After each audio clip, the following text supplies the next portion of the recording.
kabajjaa mataa isaa kan of danda'es qabdi. Es qabdi. Eenyuun xureessee eenyuun guddisuu danda'a inni.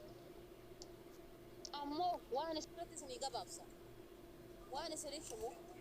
Waan isiniif himu. Sikkoo mandoo akka kutaa biraatii miti. Sikkoo mandoo keessa namni jiru, jabaan jiru, gurguddaan jiru akka kutaa biraatii miti. Yeroo isin asii gandummaa belbelchitanii asii kaaftanii guddaanii fi hayyuun gastii keessan keessa seenee dhugaa jette. Arsiin baduu qabdi. Dhugaa jette Baalee baduu qabdi jedhee dibbee isinii tumuu hin jiru. Kolkoloonni gandaan deemtanii jechuudha. Namni seenaa kan lafaa ol isinii kaasu hin jiru jechuudha. Osoo ol kaasanii dubbiin ka sharafamtuuti. Dubbii hurrii ilaalooti sharafam. Takuun 2016 irraa qabee Baalee baduu qabdi jedhee ganamaa galgala jechuudha. Waa'ee ma Baalee haasa'u ilaa hadhaa waa'ee ma Baalee odoo haasa'u inarjii fixata jechuudha. Dubbii isaati sharafamaa jechuudha.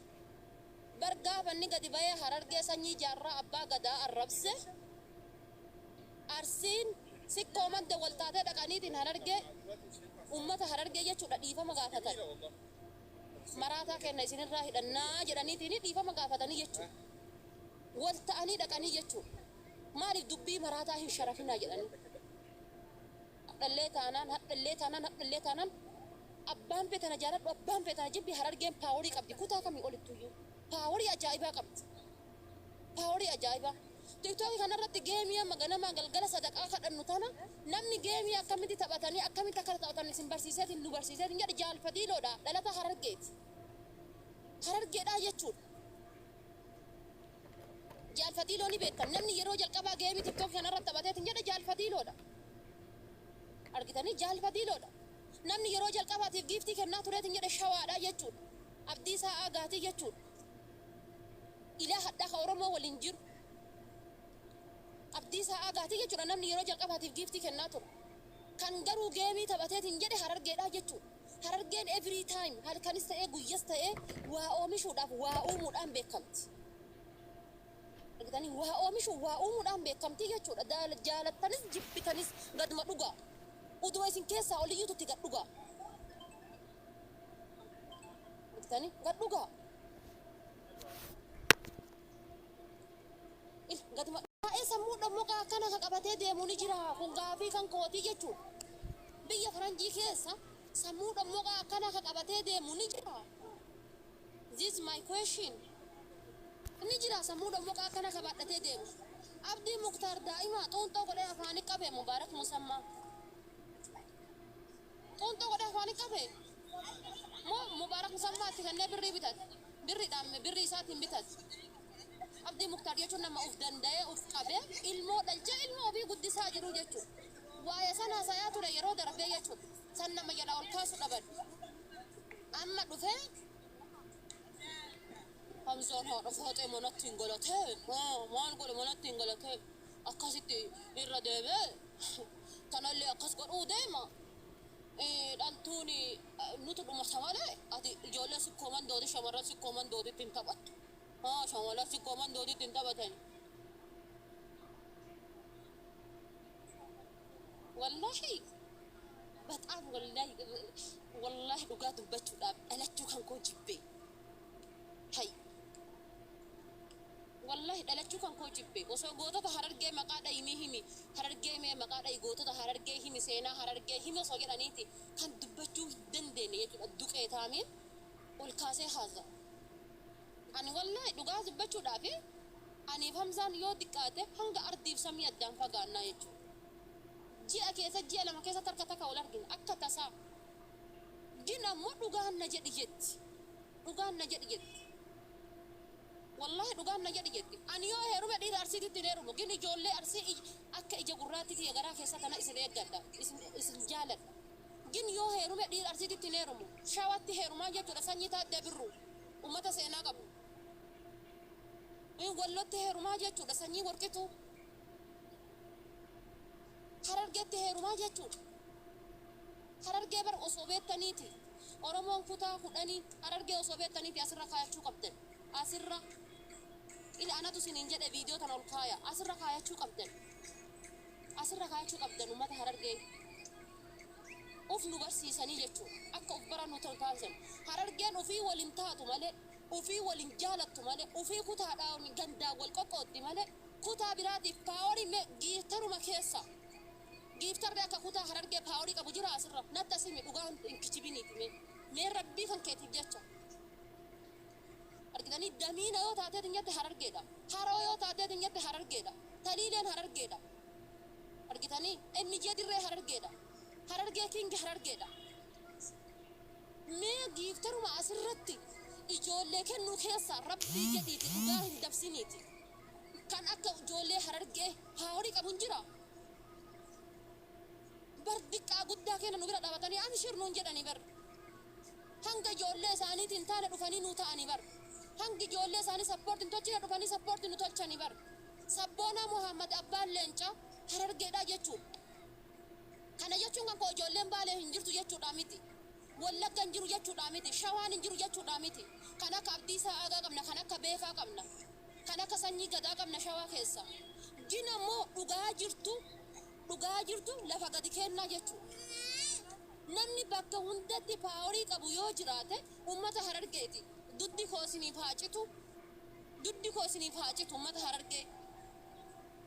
Uummata Harargee ofii wal jibbitan kutaa biraatiif foon keessan baaftanii kennitan.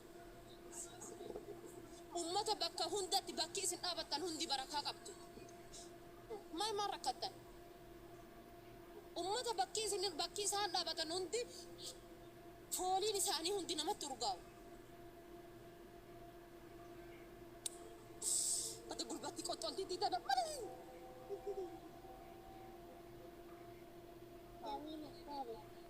Lafa bulee isaan jala deemtanii dhugaa jette Hamzaan sun kakkasiiti. Dhugaa jette sikkoo mandoo shamarran sikkoo mandoo qaaliidha. Sikkoo mandoo shamarran qaaliidha. Inshaallah mee safuu keessaa baate naan hin jedhinaati. Qaamni saalaa kan yoo deemte qaaliidha. Shamarran Wallaggaa ni beekta, warqee Wallaggaa ni beektanii jechuudha. Kanaaf galabbaxamaa keessan. Kan irdaata guyyaa takka gadi ba'ee biyya faranjii keessa taa'ee akka dhiiraatti dalagatee hin beekne, akka dhiiraatti hojjetatee hin beekne. An suuraa kan kee abdii culullee Baalee ka jettu qasaman billa haddaana lallee sirraa hin dubbadhu. Ammas taree deebee suuraa kan kee never ever du'ee lubbuun tiyya baddi malee of duuba sin kaayuwan. Suuraa isaa of duuba kaayee irraa naasawan. Hoolaa akkana suuraa isaa of duuba kaayee irraa naasawan. Intala kaayyoo qabdu fuudhee kaayyoo isii harkaa milissee maalii isii harkaa akkas godhee kaayyoo kiyyaan harkaa milisse. Bar Kuweetiin keessa waggaa 10 kushiina Arabaa keessa akkana hojjetataa ture bar. Nama hadda dhalatee miti jechuudhaan. Nama kaleessa dhalatee miti jechuudhaan. Nama yookaan ammoo biyyittii Arabaa naa fi haarayaatii miti. Nama biyyittii Arabaa maal akka taate beeku. Argitanii nama dhiirri maal akka taate beeku jechuudha. Isin maa dantanii bashannantanii taala. Maanna eeddanaa duutin bashannansiisa. Nuyyuu ija kiyya isaan qarootiyya nan jaaladha. Jecha isaanii waa jedhuun qabu. Gina ammoo bakkee ani sheekotatti aarullee bakka kan beektanii. Bakka gaafa waa kiisiingii waa ebelu kiisiingii ebeluun godhe ebeluuf ebelu akkas wal godhan qaamni qullaan takka gadi ba'e maaliin tokko gadi ba'e garaalaan. Argitanii wallaa lam dogongoraan gadi ba'aniitiin gandaa wal qoodaniitiin argitanii gandaa wal qoodanii ijoolleen akkasitti asirraa wal arrabsitu mee sheeka tokko gastii seenee dubbate fidaame. Sheeka tokko gastii seenee dhiisa. Jaarraa abbaa gadaa hadda kana osoo dhagayeetiin jedhe maali nuun jedha. Sheekonni gaafa haadha faate gadi baate eessa dhatte. Sheekonni gaafa qaama saalaa dubartii qullaa asirra gadi ba'u kaatee irraa maqaa qabaadheeti miti.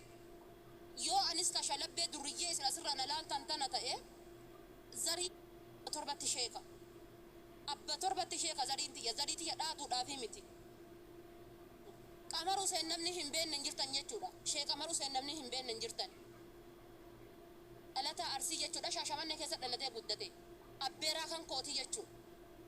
Masgiida meeqa Shaashamannee keessatti akka ijaare beektanii jechuudha. Maal akka godhe beektan. Meebi hundi keessanillee beekuu dhabdanii jettanii hundi keessanillee beekuu dhabdan namni muraasni beektan jedhee yaada. Abbeeraa kiyya qamaruu seen jechuudha. Deemaa dhaqaati yuutuubii seenaati qamaruu seen jedhaa barreessaa laala isinii bahuu danda'a jechuudha. Abbeeraa kan kootii jechuudha. Obboleessa abbaa kiyyaati jechuudha. dhalataa weegeeti kofale arganii yoo ani yeesna sirraa na argitan tana ta bunnaa beeti bulaa deemtu ta shaarmuxinnaa dalagaa deemtu akkasin na beektan waan ta'eef jechuudha abba torbatti zaniin tiyya zarii rabbiif gadi jettu zarii rabbiin gabbartu jechuudha zarii rabbiin gabbartu zarii rabbii ofiitiif gadi jettu jechuudha yoo anis tan akkasii ta'e kanaaf ani yookaan sheeka jibbeetii miti beekaa jibbeetii miti hayyuu jibbeetii miti fakkeenyaaf gocha gaafa duraa ta'ame sanii ammaaf cadhise yaade dogongora ta'uu waan ofii hubadheef ustaazonni asirraa loluu beekan asirraa loluu wallaalaan asirraa loluu ji'a tokkoof ajandaana godhatanii narraa caffaraa turan sammaa lafa mataa lafa kaayee cadhise wanni sun dogongora baga naan lolatan wanta isaanii ta'eef naan lolatan waan narraa hin barbaachifneef naan lolatan osoo amaara ta'e narraa hin lolan osoo tigiree ta'e narraa hin lolan ilaalanii bira darban osoo yookaan zeegaa biraa ta'e ilaalanii narra darban waan anta isaanii ta'eef waan oromoon safuu qabduuf waan gochi kun ammoo gocha godhamuu hin qabne ta'eef narraa lolan naan lolatanii baga naan lolatan jedhee ofi cabsee gadhise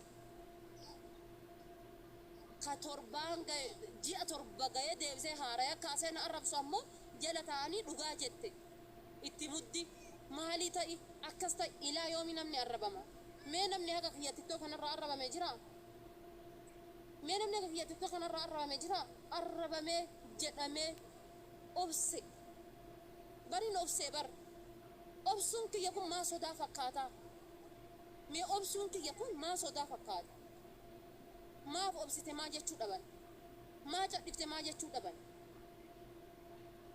ilma namaati mucattiin tun dogongora ofii san ammoo irraa hubatte eegasiin irraa hubattee irraa deebite ni dhiisna maa jechuu dhaban dhiisi maa jechuu dhaban an gocha san yookaan hamzaa haa ta'u yookaan rammee haa ta'u abbaa fedheeyyuu haa ta'u hammeenyatti hubadhee akka hammeenyaatti kaasee yookaan ammoo dhimma miirri namni jedhu saniif gocha san yoo dalagee jiraatu rabbiin balaa bakka akkanatti haa buusu yookaan ammoo warra jecha san sharaftanii gocha san sharaftanii ilaa hadha